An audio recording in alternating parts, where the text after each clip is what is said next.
Le Lévitique, chapitre 17. L'Éternel parla à Moïse et dit, « Parle à Aaron et à ses fils et à tous les enfants d'Israël, et tu leur diras, voici ce que l'Éternel a ordonné. Si un homme de la maison d'Israël égorge dans le camp ou hors du camp un bœuf, un agneau ou une chèvre, et ne l'amène pas à l'entrée de la tente d'assignation pour en faire une offrande à l'Éternel devant le tabernacle de l'Éternel, le sang sera imputé à cet homme. Il a répandu le sang, cet homme-là sera retranché du milieu de son peuple.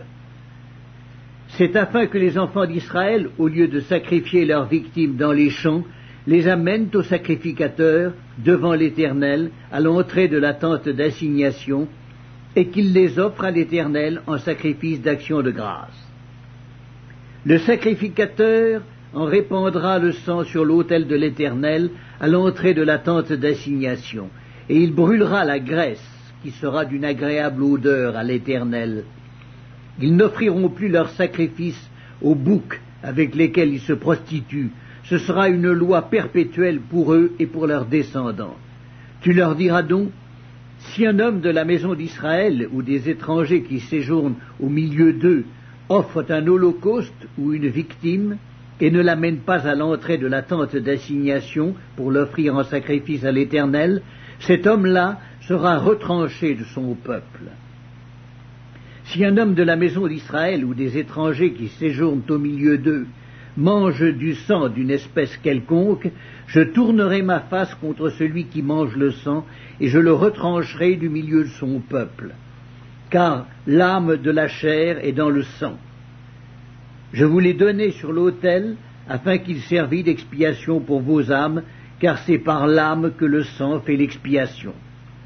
C'est pourquoi j'ai dit aux enfants d'Israël, personne d'entre vous ne mangera du sang, et l'étranger qui séjourne au milieu de vous ne mangera pas du sang. Si quelqu'un des enfants d'Israël ou des étrangers qui séjournent au milieu d'eux prend à la chasse un animal ou un oiseau qui se mange, il en versera le sang et le couvrira de poussière, car l'âme de toute chair, c'est son sang qui est en elle. C'est pourquoi j'ai dit aux enfants d'Israël, vous ne mangerez le sang d'aucune chair, car l'âme de toute chair, c'est son sang. Quiconque en mangera sera retranché. Toute personne, indigène ou étrangère, qui mangera d'une bête morte ou déchirée, lavera ses vêtements, se lavera dans l'eau et sera impure jusqu'au soir, puis elle sera pure.